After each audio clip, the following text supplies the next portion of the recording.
This picture is on dating, the etiquette of dating. We are going to follow some of these students as they go on a date and see if their manners have anything to do with their fun. Everyone thinks that his own manners are all right, even if they aren't perfect, and that being correct only helps to spoil fun. Let us compare what these students do and don't do with what we think is right.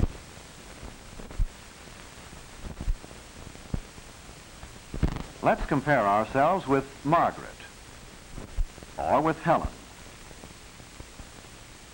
or with two fellows who are particularly interested in them. The junior prom, a semi-formal, is the best dance of the year and is announced early. Jerry is the shorter of the two. He believes that he who hesitates lost, and the time to ask for a date is now. Margaret, for her part, believes that a girl shouldn't make it difficult for a fellow to ask for a date. Fear of not being asked, or fear of being refused, can ruin our social lives if we let them. How do you act? Natural, at ease, graciously, or are you shy? Like Frank, do you blurt out invitations? Actually, Helen is glad to receive the invitation, and Frank is surprised. Getting dates is not hard if one will act with a bit of courage and show himself to be sincere.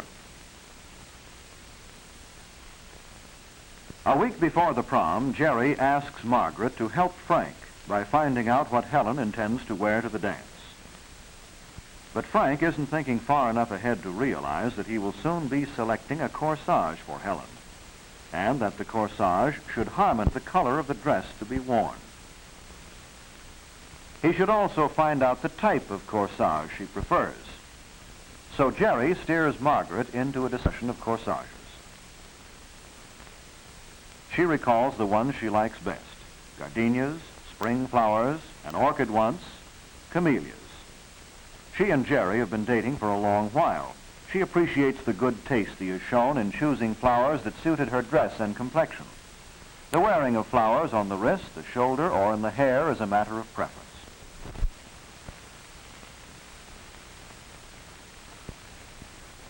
When Frank finally asks Helen about her preferences, she is glad to tell him that she likes all types of corsages and all flowers except gardenias. All the other preparations for their double date are also talked over. The night of the prom, Frank is glad that the dance is semi-formal and that the wearing tuxedo is optional. But even with a dark business suit, so Jerry insists, the color of the tie should be conservative. The socks should match the tie, not clash with it. We dress according to the occasion. A dignified occasion requires dignified clothes. As a matter of convention, men wear dark clothing at formal or semi-formal affairs. Thus, perhaps they allow the ladies, by contrast, to be more colorful in their dress. This tie may not seem conservative by your standards, but it seems to be the mildest that Frank owns. Perhaps for the next dance he will buy a quieter pattern, something that won't compete with the colors he expects the girl to be wearing. In that sense, he will be showing consideration for her, a gesture of friendliness. And that is what etiquette really is, doing unto others as you would have them do unto you.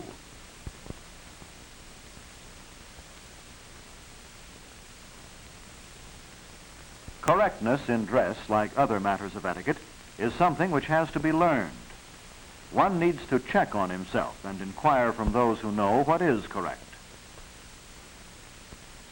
Of course, women usually receive more training than men in the etiquette of dress because of its importance to their appearing always to best advantage. But girls have their problems just as fellows do, and what they think is in good taste may not be.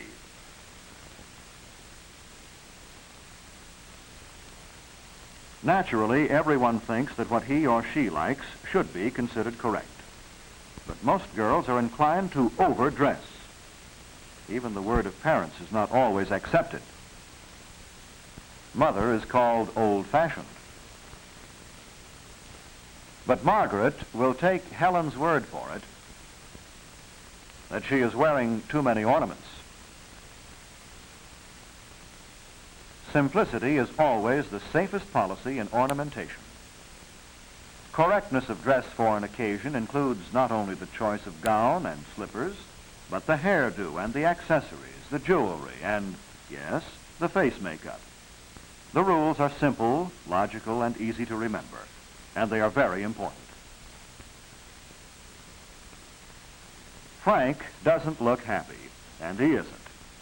But how much of his fearfulness is actually a lack of confidence in his manners? Whether he admits it to himself or not, his unsureness is painful and is already interfering with his enjoyment of the date. His wanting to blow the horn for Helen instead of going into the house to meet her parents and to escort her out is really not shyness, but a sign that his manners are weak.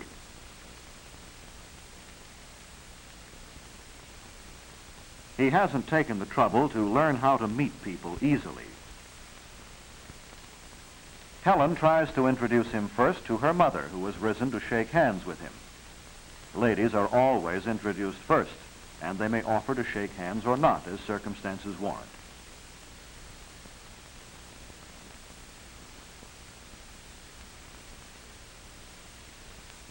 Frank forgot that he should present the corsage to Helen at home, so that she may put it on there if she prefers, rather than carrying it to the dance. Notice that Jerry acknowledges the introduction to Helen's mother with a nod, since she elected to remain seated and did not offer to shake hands. Frank shouldn't open the corsage box, but allow Helen that pleasure.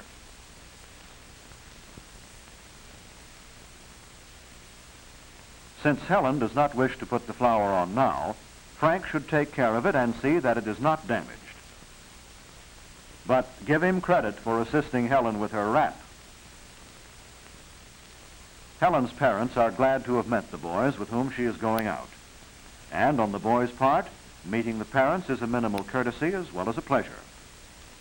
Good manners never interfere with fun. They should be habits. And habits of correctness are just as easy to learn as bad habits.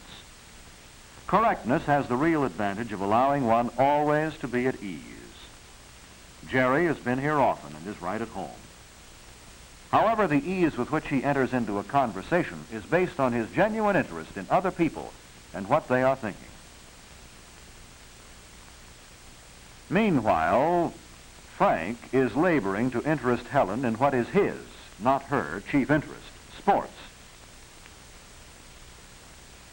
Margaret is careful not to keep Jerry waiting.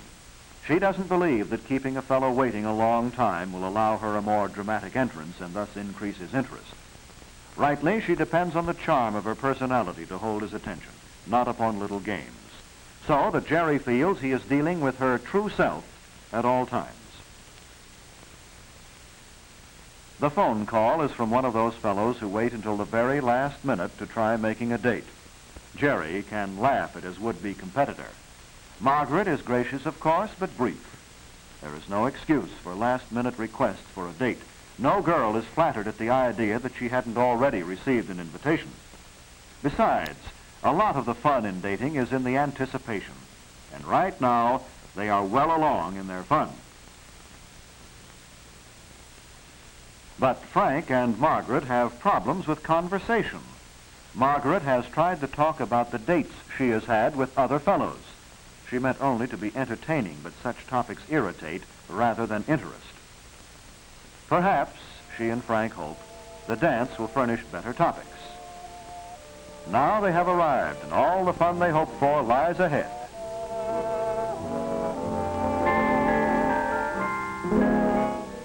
Dances are intended for enjoyment, and the rules of etiquette which apply to dances are, again, customs which have grown out of one person's anticipating the wishes and feelings of others. A gentleman doesn't dash off just because he sees a friend and wants to say hello. He waits as his lady removes her wrap.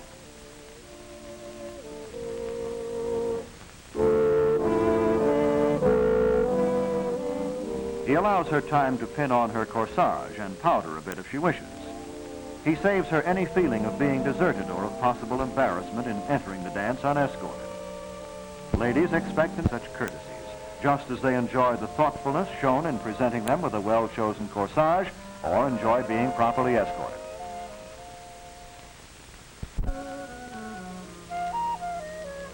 In meeting their hosts and hostesses, Margaret isn't always as aware as she should be of Jerry's attempts to escort her smoothly. And if Frank realized that his awkwardness, in contrast to Jerry, is due to his not being sure about introductions, he would learn the simple rules in a hurry. Introduce a man to a woman, to an older woman, a younger man to an older man. The name of the person to whom deference is shown is always mentioned first. The person who is to be introduced waits until the introduction is made, and then waits for the other to offer his hand. Only a few friendly remarks are made.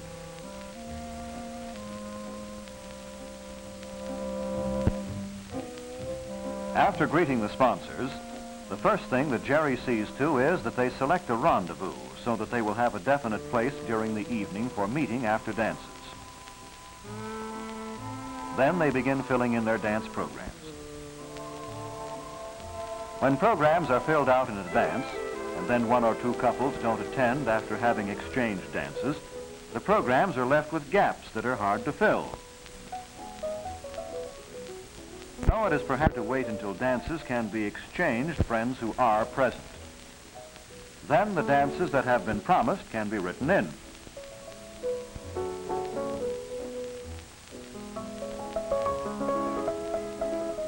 The purpose of the program is not to exclude others, but the opposite, to plan for exchanging as many dances as possible. In that way, everyone dances with his friends and makes new friends. It is not a mark of affection for a couple to try dancing the entire evening by themselves.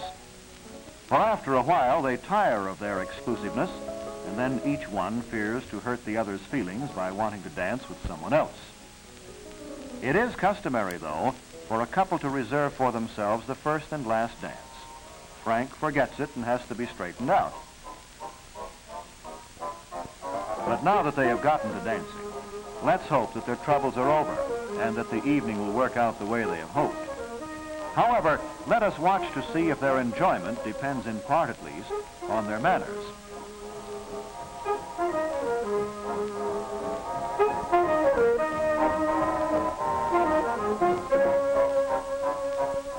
All that they ask is that they be allowed to talk and to dance, to be with their friends, and enjoy each other's company.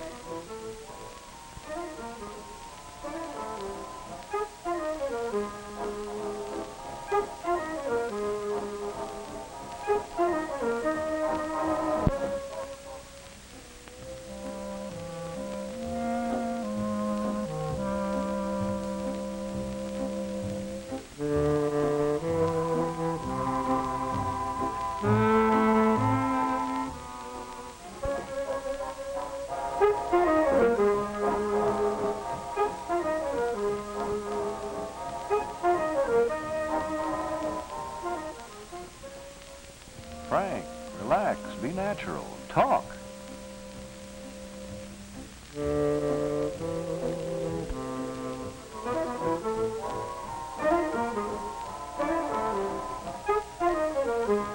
Margaret, you're going yatata, yatata, yatata.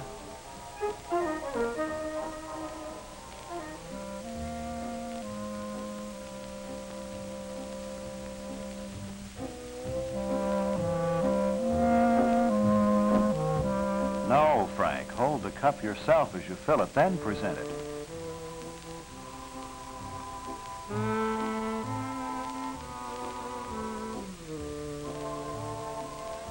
Getting jealous? They're only enjoying themselves.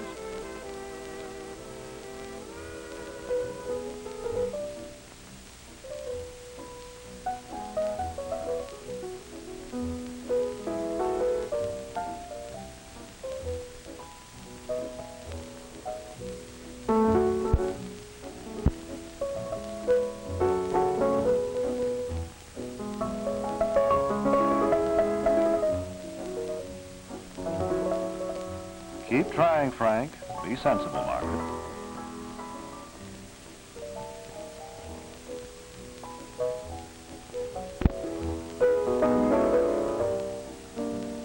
Frank, you're wrong. She hasn't lost interest in you.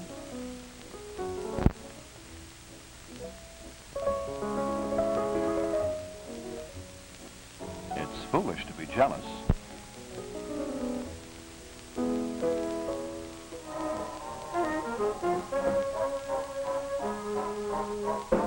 It's your own fun you're spoiling.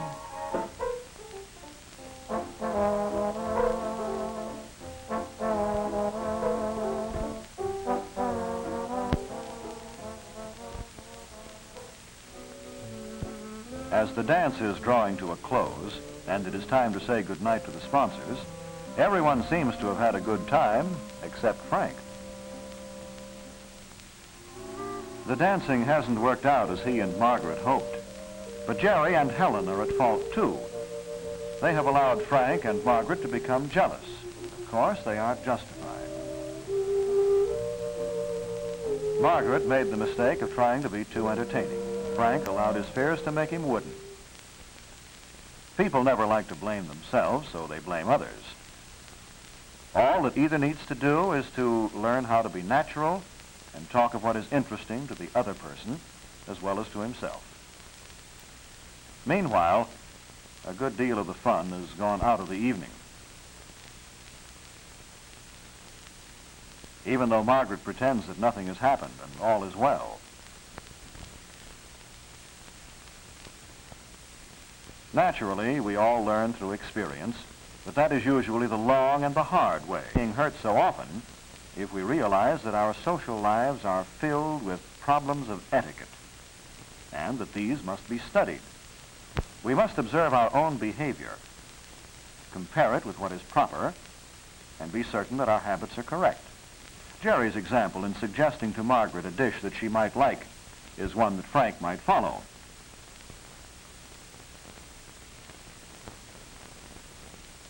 As he finally realizes, since it tells Helen in a nice way how much he can afford to spend. This saves embarrassment all around. At last, Jerry is becoming aware that Frank and Margaret are not having a good time. He doesn't ignore the situation, but brings the problem out into the open. Margaret and Frank are forced to admit their own foolishness. After all, Helen and Jerry had simply been at ease during the dance and enjoyed themselves. They hadn't been any the less interested in their partners. There was absolutely no reason for jealousy. You notice that Frank is becoming more alert. He orders for Helen correctly. And maybe we can say that he has decided to turn over a new leaf. This way is more fun.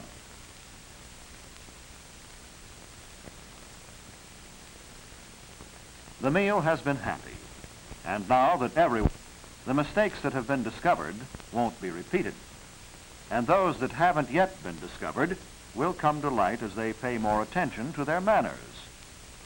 But already they have learned some valuable lessons, Frank particularly. He has learned to begin with that he shouldn't let his fears stop him from asking for the date in the first place, and that he should ask right away, not fret about it.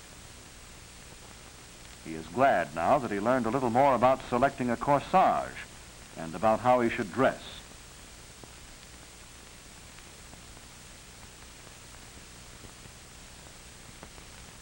He has still to learn how to be easy during introductions and in making ordinary conversations. But you saw that he was quick to pay the bill, including a 10% tip, and that he found it pleasant to help Helen with her wrap. On the way home, there are no problems. They are happy in knowing that this is just the beginning of happy times ahead. Jerry not only sees Margaret home, but opens the door for her. And then, well, they've been going steady for some time now, and there are some customs that are very enjoyable. But now Frank has a new problem should he try on a first date. He makes certain that he helps Helen from the car correctly. She waited properly for him to come around the car. He sees her to her door and thanks her for having gone out with him. And he remembers to open the door for her. No, he should not try to kiss her goodnight on a first date. But he does ask her for another date soon. Helen is quite happy to accept, so their first date is a definite success.